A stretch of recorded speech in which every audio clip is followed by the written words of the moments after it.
Understanding NFTs. You know my name, B Alan Bourgeois.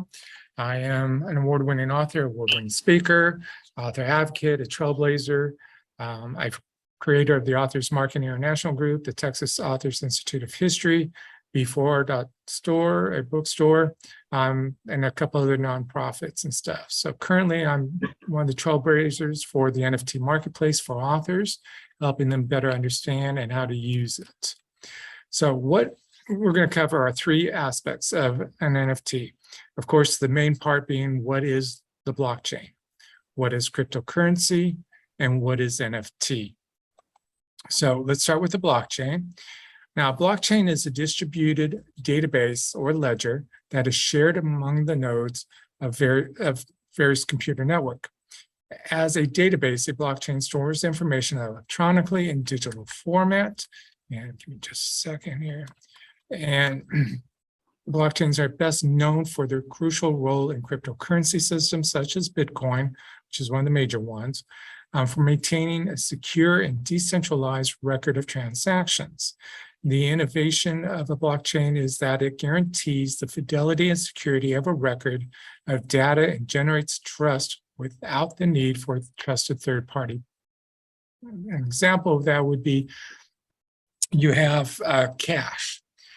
So the bank is going to verify that that cash is valid before you deposit it. So the bank would be considered as a third person. In this case, you just skip right through that unless you're using a clearinghouse for the cryptocurrency or the NFT or something like that. And we'll get into that a little bit more. A blockchain is created and composed by information of each transaction related to the item or to that person. In the image I show here, this is a perfect example of a blockchain. You have one link that is all the information that was created. A single link could be that initial first part of creating the blockchain, saying that B Alan Bourgeois owns this blockchain and his ID number is such and such, et cetera, et cetera. And then it gets linked to another piece of information, meaning I've created cryptocurrency to be associated with this, or I created an NFT, or I've created whatever that gets associated with this. In blockchain, it's going to be used for a lot of different things over the years, and we'll talk some more about that. But this image is a great example of what a blockchain can look like. It's a little bit fancier than what is reality. Reality, you'll see an example of that in a moment. And there it is. That is an example of blockchain. And that's just the initial one piece part, okay? It can go and go and go and go and go. And that's part of the problem with blockchain is that a blockchain that is used in relationship to currency or to an NFT can continue to go and go and go and add on record after record after record. It could be enough of a record to wrap around the earth several times. Thankfully, being a computer aspect, that doesn't happen like cash would. But this is a perfect example in red of what a blockchain would look like. Okay. So the pros and cons of blockchain. For all its complexity, blockchain's potential as a decentralized form of record keeping is almost without limit. From greater user privacy and highlighted security to lower processing fees and fewer errors. Blockchain technology may very well see applications beyond this outlined, but these are some pros and cons. Improved accuracy by removing human involvement and verification. Cost reductions by eliminating that third party. Decentralized makes it harder to tamper with. As of right now, it does, but we're seeing some more, of course, people trying to get in there and messing around with it. And we'll talk some of that as well. Transactions are secure, private, and efficient. Transparent technology. In other words, those that operate the blockchain can see exactly step by step by step by step who it was created by, where, what's associated with it, who owns it now, who owned it previously, and things of that nature. Provides a banking alternative and a way to secure personal information for citizens of countries with unstable or underdeveloped governments. And it's also going to be something that the US is working with as well. Almost every major country has already created a division within their government to work with blockchain and cryptocurrency and to see how it can be used. One of the ideas floating around here in the United States and a couple other countries is to actually take the blockchain and attach it to a newborn child at the time of birth, and that would remain with them throughout the entire life, thus getting rid of SSA numbers, and the driver's license, all that type of stuff would be centralized to the blockchain. That's scary, man. Yes, it is.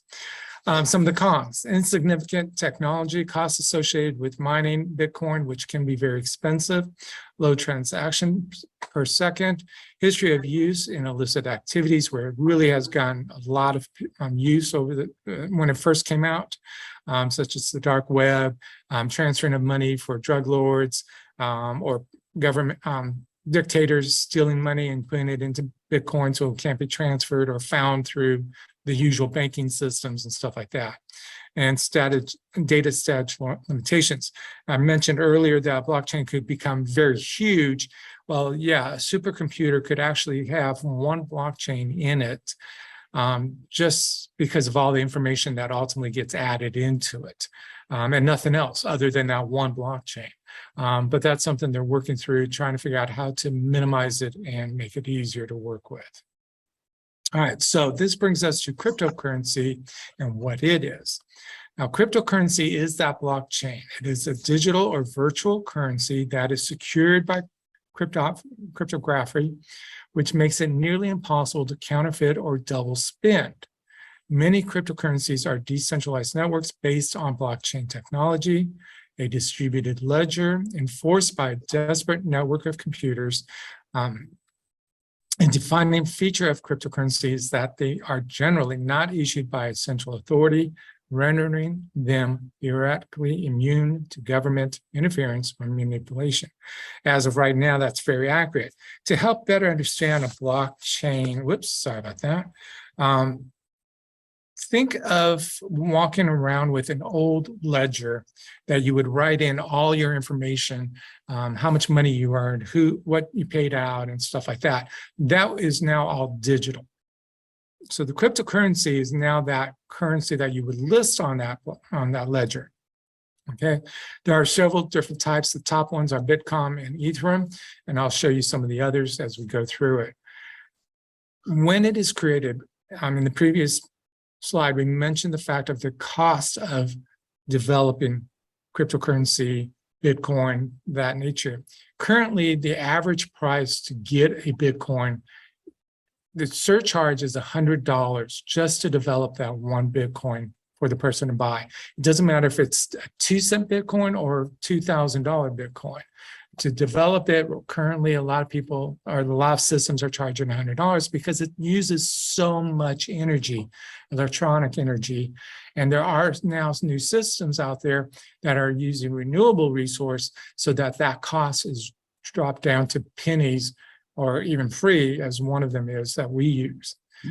So it can be an expensive item, but at this point, they're trying to figure out ways to bring it down to make it as cost efficient as possible.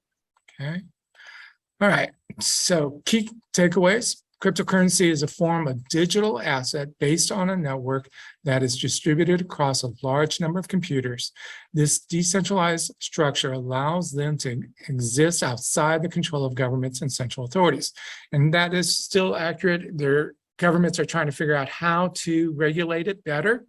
Ultimately, we'll end up in a UN type situation where one organization will run all the rules and regulations to cryptocurrency, to basically like banking. You have the IMF, International Monetary Fund. They're looking at how can they then be that central location to control cryptocurrencies, to make sure it's not being used in the black market and things of that nature. But as of right now, none of them have really created the rules and regulations to govern it. So it's a pretty open market. Experts believe that blockchain and related technology will disrupt many industries, including finance and law. And as I mentioned earlier, they're looking at how can they use it to assign to a child at time of birth, so that way all the information of that child is right there in one piece of blockchain.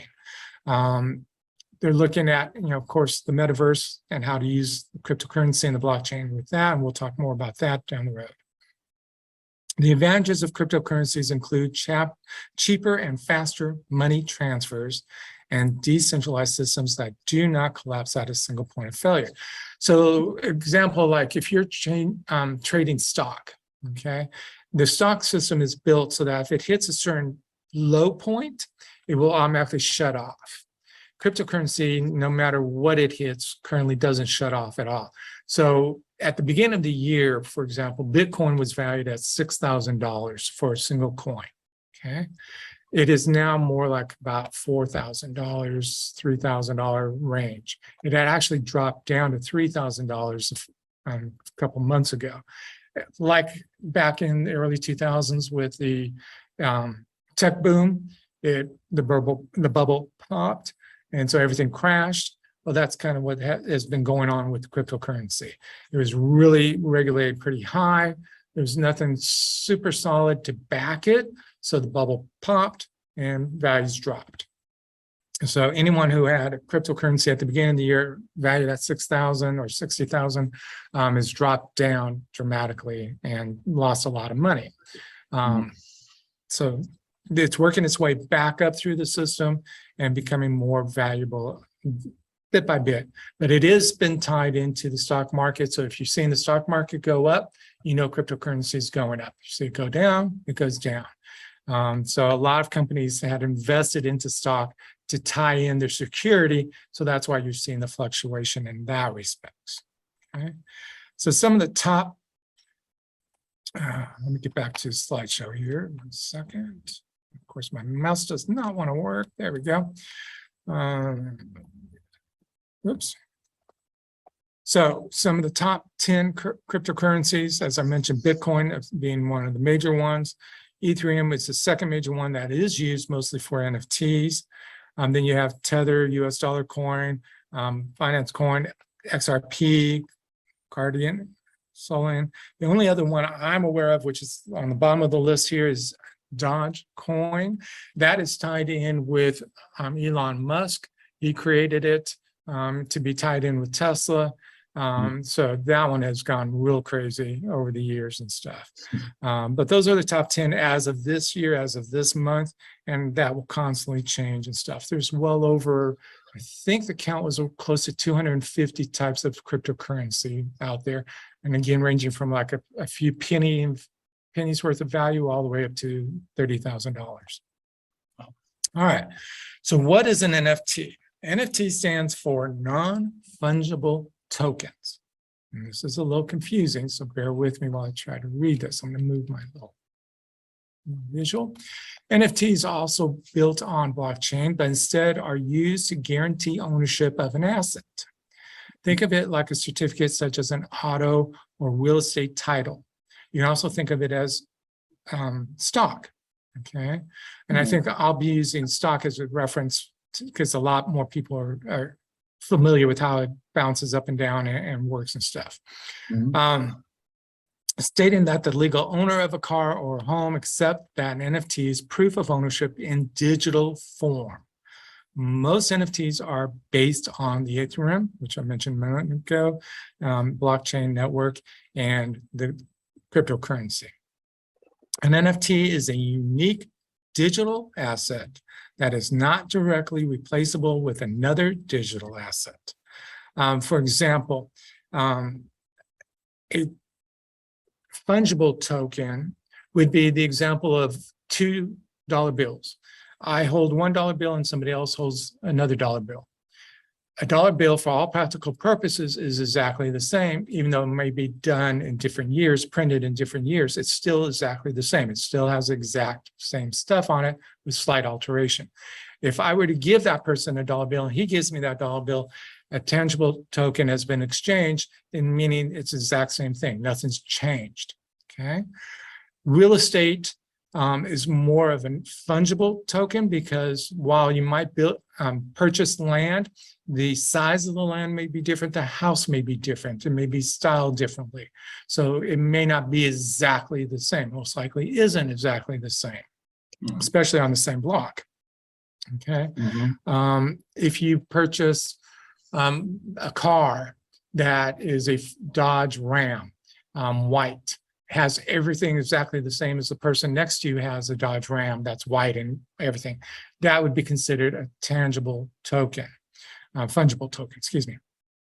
But if you have a Dodge Ram white and the person has a Hyundai Civic blue, well, of course, that's going to be different. So that becomes a non-fungible in that respect. Okay. Does that help clarify things? Mhm. Okay. And feel free to write into the chat at any time. We're going to use some examples to better explain that. I'll go through a resource for Okay. fungible. Okay. So how can an author create an NFT? So it's really simple overall. You start with your book cover design. Now, ideal situation is when you're starting with the book cover design for a new book. That's when you want to create that NFT because you're working with the artist, the graphic designer to create the cover. So you get the cover to exactly what you want. Then you ask them to create an NFT or a GIF, basically. A GIF is movable imagery. Okay, so you have your cover, and you'll see some examples in a moment to help better explain this. But with that original cover that you've created that you're going to use for your ebook, your audiobook, and your print book, you can ask them to say, okay, I want to see some moving parts here. Okay, so let me show you one. Knights Errant, let's see if this will kick into gear. There we go. So in Knights Errant, I took all the imagery and separated it out and created the cover, but added also some other aspects. So there's the smoke. That's a movable item. You also see in the short stories, while it looks exactly the same as the cover, everything's moving. That's become a movable GIF. Okay, both of those are perfect examples of that. Okay, now I was able to do these even though these covers were already established, and same with these two covers as well, because I was able to get a hold of the original source file, which is what the graphic artist uses. Now, they may use Photoshop, they may use Adobe Illustrator or some other program, but you have to start with that initial piece of information. It has all the features and aspects of what they use to create it, so you can go back in and manipulate it to create your GIF, your NFT, ultimately. Okay. All right, so here is the first NFT that's sold. It sold for $69 million. Whoa. Yeah. And all it is a bunch of pictures put together to create that image. That's it. Okay. But because it was at the beginning of the market and investing was real heavy into the NFTs and it was really high value, 69 million seems like nothing for them. Okay. But that was one of the first ones. Now, whether or not the market will get back to that type of aspect, one never knows. That's the goal for everybody who's in the market and trying to create their own NFTs, their own art, their own music, whatever. Even electronic land is being sold in order to help build and create financing and money sources. Okay, but that is the first one that sold, and it sold for $69 million. Okay, and it's all electronic. It's not printed anywhere or anything of that nature. It's purely electronic. Wow. Okay? All right. So how can an author use an NFT? Again, with the book cover, you started with the initial aspect.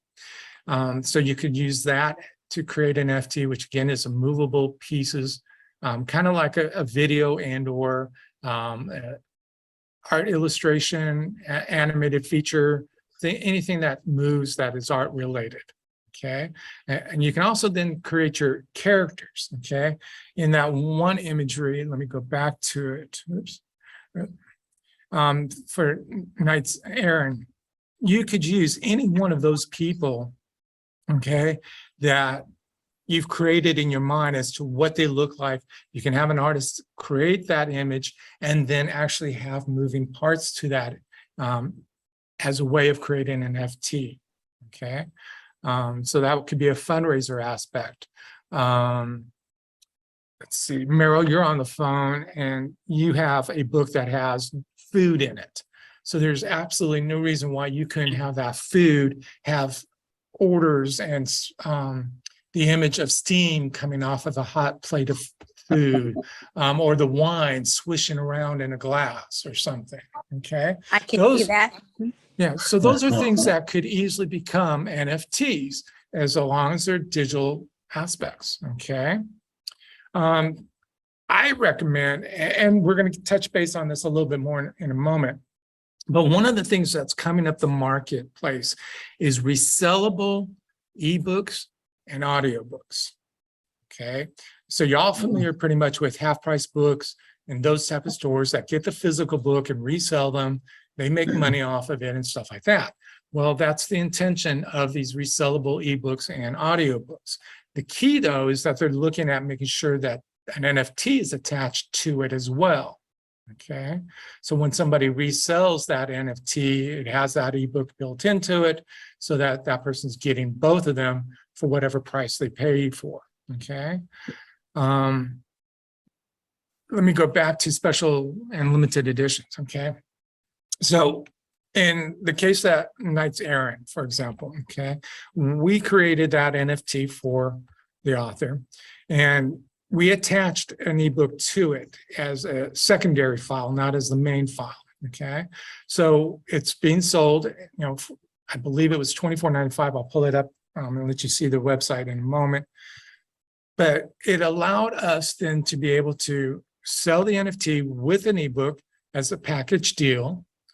You can also then use it when you create a new book and you have a new NFT. You can say, buy the first 100 copies of the NFT and you get a copy of the paperback or an ebook included in it. And that's it. It's a limited edition. No one else is going to have access to it. In NFT cases, you may want to consider doing a smaller amount, 2448, so it becomes safer value-wise, and keep it at a good cost, which is important for down the road. And we'll go into that in a bit, okay? So, as I mentioned, resales of ebooks and audiobooks is becoming a market, and it's in development. There's different places doing it. I'm trying to find financing to be able to create our own, so that things can happen. The most important thing about NFTs and why it's so valuable for the authors to create these is that not only at the time of the original sale, you can make 10% of that sale, but every single resale of that item, you make 10%. So you're making income for the rest of the life of that item, the rest of your life, the rest of the life of your grandchildren, whatever. You're going to continue to make 10% off of every single sale. See the value?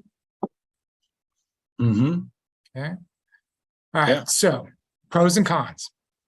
It's definitely an additional source of income, a more creative version of the book cover, which is really great, especially for the ebooks and audiobooks.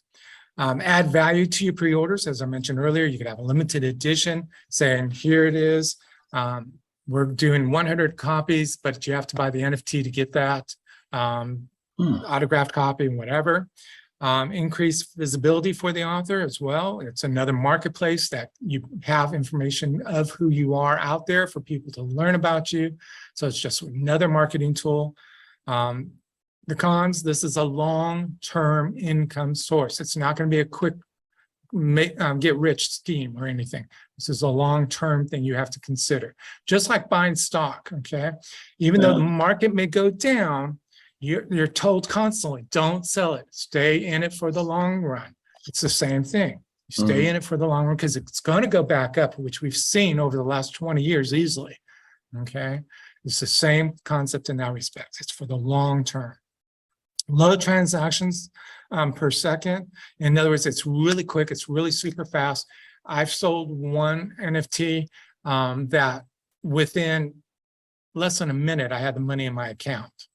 Okay, because it's all digitalized. Okay, so that's a positive thing. Now, who you use to help sell the NFT and what systems you use will vary as far as how quickly you actually get paid out and stuff like that. There's a lot of different infrastructure involved. Okay, No company has created the Web3 infrastructure yet, but it is in development and it should be pretty much out by the end of this year, first part of next year. There's test estimates out there. And Web3 is basically taking the internet as it is now and upgrading it, making it more secure so that this type of transactions won't be hacked as easily, okay? And that's really important with this. You don't want to lose that blockchain to somebody going in and playing with it and stuff. So that's why the Web3 is being developed to be more secure for this type of stuff, okay? And of course, the con is the market value fluctuation, just like stock, just like anything else, gold, whatever, it goes up and down, okay? So if you're creating an NFT, here's a to-do list, okay? Have the original book cover file, which I mentioned was like Photoshop, Adobe Illustrator, or whatever the graphic person used, okay? Have that original file, okay? Determine if additional item is to be sold with the NFT. Again, if you're attaching an ebook to it or an audiobook, through our bookstore, because they buy the NFT, we give them a code to go in and then download the ebook so that they have that. It can work in a whole bunch of different ways and stuff. So you want to consider if you do something like that. You can just sell straight the NFT, which some of these NFTs we have on our system is just that, just straight NFT, okay? You got to create the GIF from the original files to then create the NFT. The NFT difference between the GIF and the NFT is simply the blockchain is added to that imagery for the purpose of sales, okay? A GIF is the image without the blockchain. So anybody can own the GIF, but the NFT, only certain people who purchase it own that NFT, okay? You approve the GIF and give permission to sell the NFT if you're using somebody as a third party. Market NFT to your author's followers, depending on how big a list you have. And of course, you want to make sure you buy an NFT yourself, okay? You don't need to have cryptocurrency to do that. You can use the simple credit card, debit card to go into the system and buy it on most systems. And then it will transfer it into the cryptocurrency and go through the process and put it into your account or help you set up an account for it so that you can go back and choose to resell it if you want to, okay? But because of the aspect of saying, all right, we're only going to do 48 NFTs as a limited edition, you want one of those because if the value goes up, you want to make sure yours goes up so you have something down the road, just like a certificate of stock. You want to own it and consider it just like that, okay? You don't start a company without, and sell stock and not have your own stock. You're giving away the farm. So you definitely want to make sure you own a piece of it, okay? All right, how will this work with the metaverse? So I need to explain what the metaverse is, okay?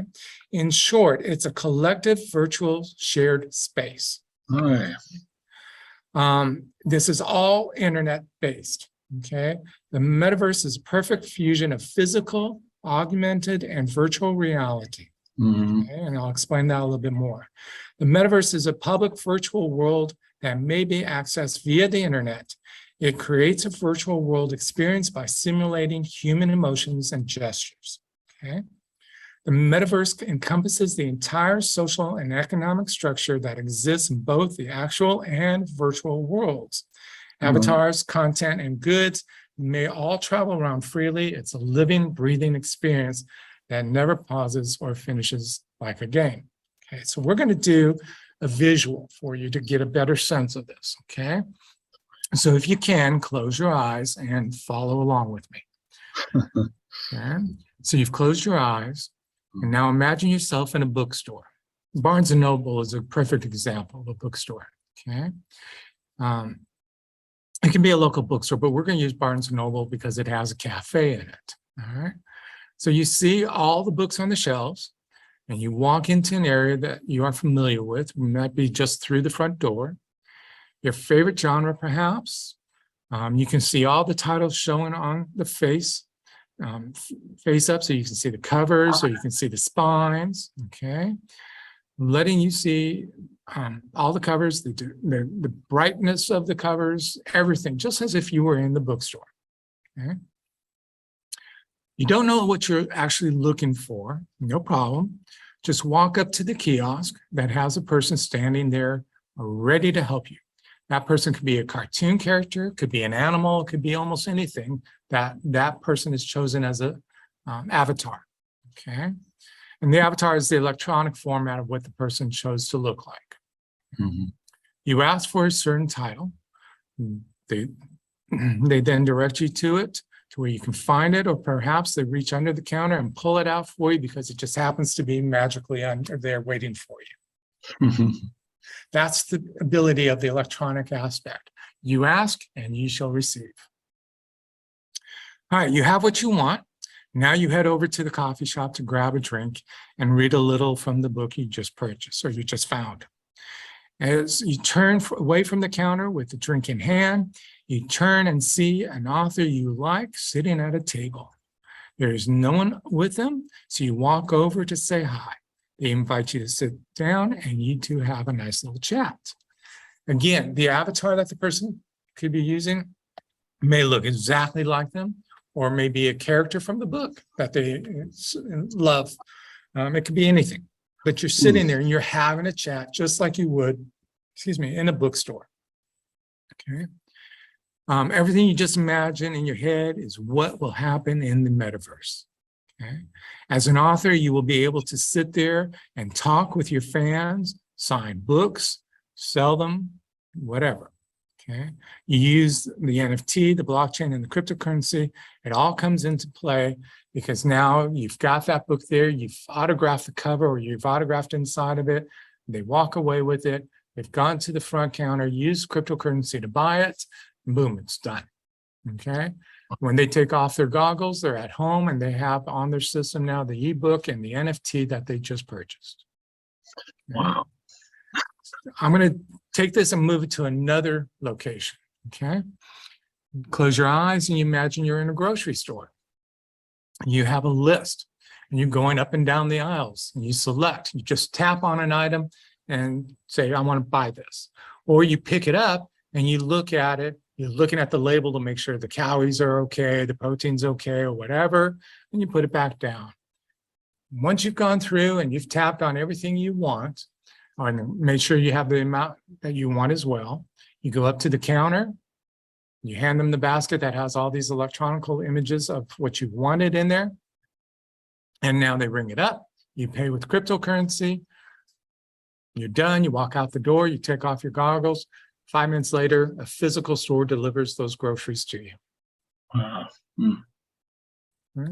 That is the metaverse. No matter what is in the world, you can create it in the metaverse. Okay. So our before our store is one of those things I want to move into that. But it costs money. Yeah. All right, some key takeaways. The metaverse is a virtual reality in which individuals can communicate and transact with each other and with digital 3D items. Mm-hmm.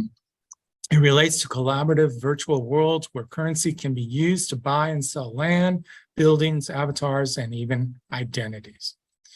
Individuals can walk around with their friends, visit places, buy things, and attend events in such environments. Musicians, for example, can perform virtual gigs, and fashion companies can create virtual apparel for people's avatars to wear in metaverse surroundings. Okay. And of course, in that aspect of the clothing companies, you can walk into a designer boutique and look at what they've created, try it on in your avatar, see how it looks, see if it's something you like in the mirror, and then of course pay for it and it can be shipped to you down the road. It's worth noting that Roblox, a popular children's game, touts itself as a metaverse corporation. Okay, so they're already working in the same concept as Disney and McDonald's, getting the kids hooked into the metaverse so that they'll be life users down the road and stuff. All right, so everything I've talked about, there's a list of resources. So you'll get a copy of the PDF and all these articles. They're great reading. They have a lot of really good, solid information to help you with that. Okay. Yeah. Now, for attending this class, you get a discount. Since Johnny Cat has already been used his as the Knight's Aaron. Anybody else who's watching this or has attended can get their first NFT created for free. We can put it up into our system so that they can then sell it. And we just ask for 10% of the receipts to come in. Let me pull up what a website that we use. Okay, this is our website. Hopefully you can see it.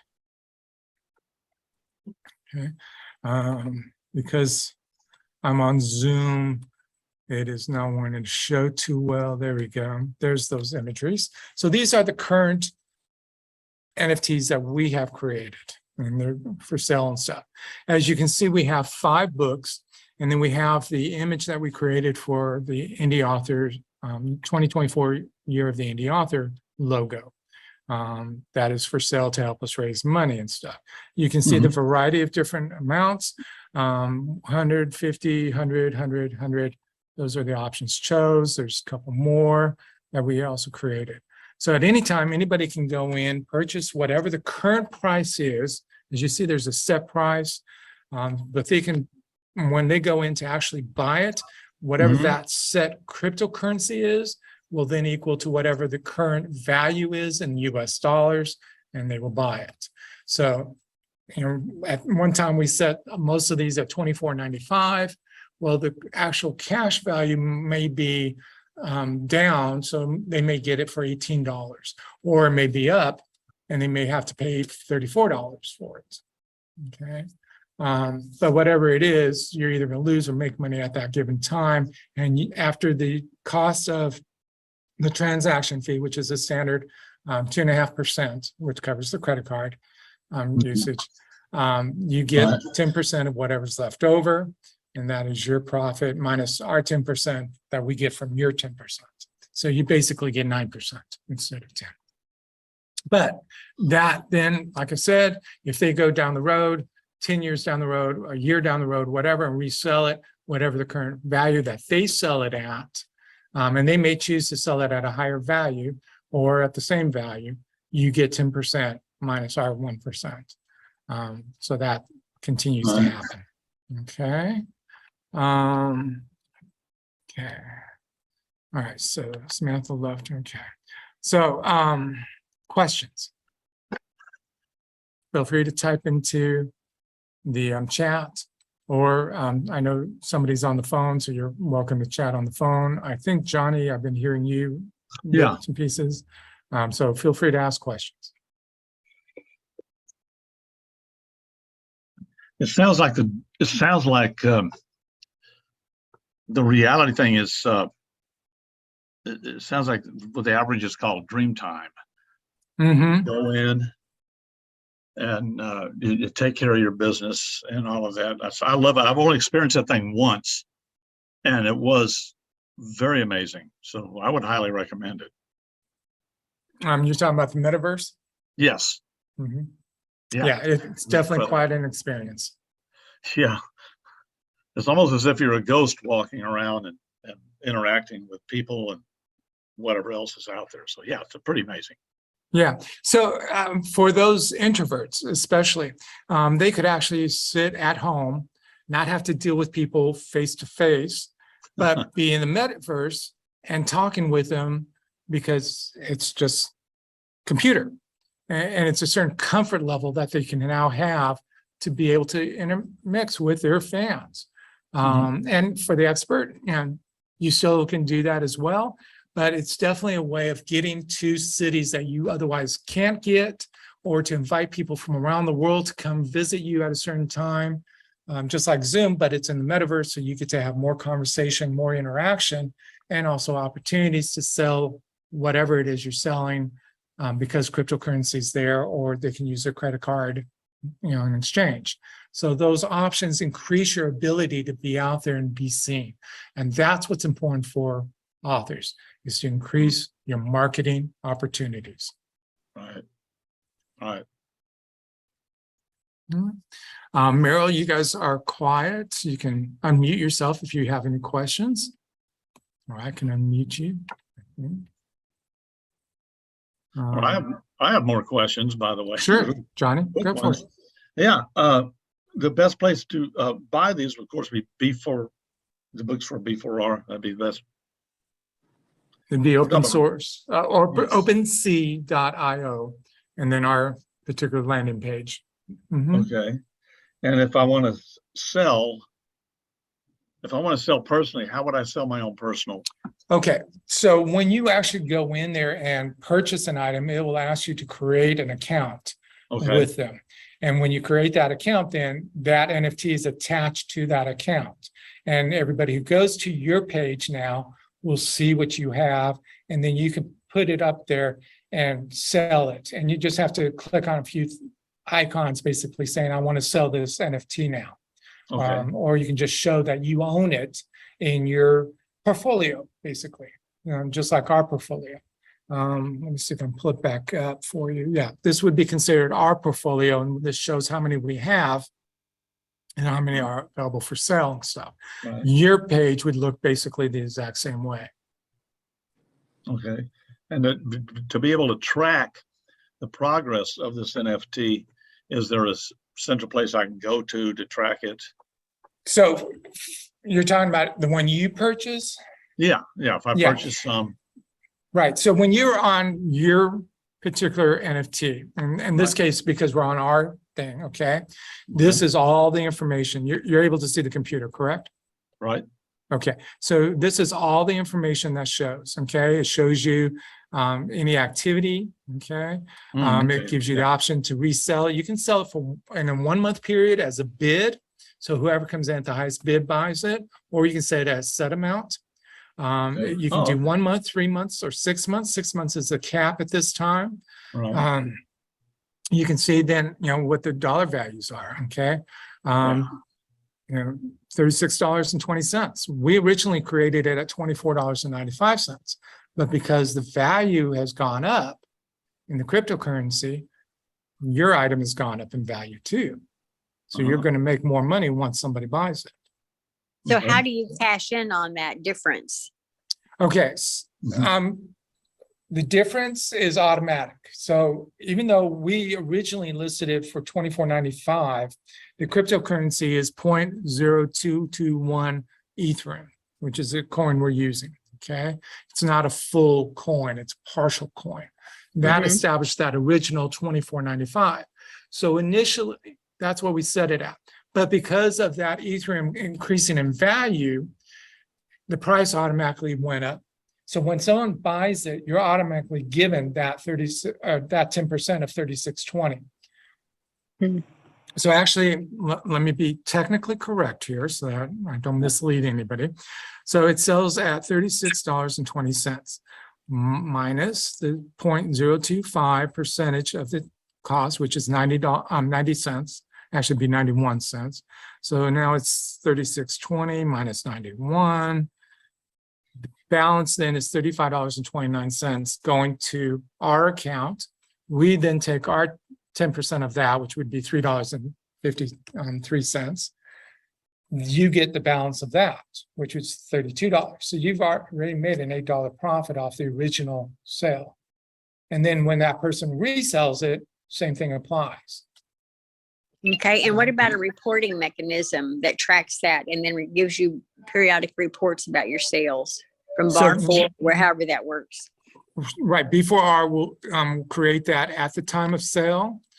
So every time it sells, we send you a report letting you know, okay, this is what it is. What account do you want us to deposit the money in?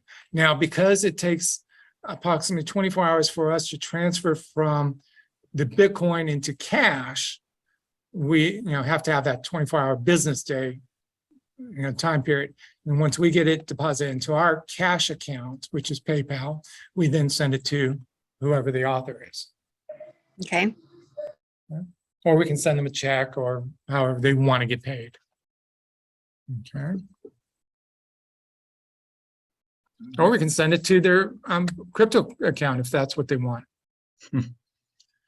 So that way they're building cryptocurrency in their own bank. Yeah, throw it right back into the original deal. Okay. And then that way, just like with what I showed you here, 36.20, if that crypto coin, which would be Ethereum, continues to go up, then you're getting basically interest on that original amount in that cryptocurrency account instead of being paid out cash. Right. Okay.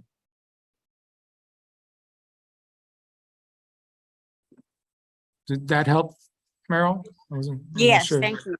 It Okay. does help. It's Okay. an abstract concept that I'm trying to wrap my mind around.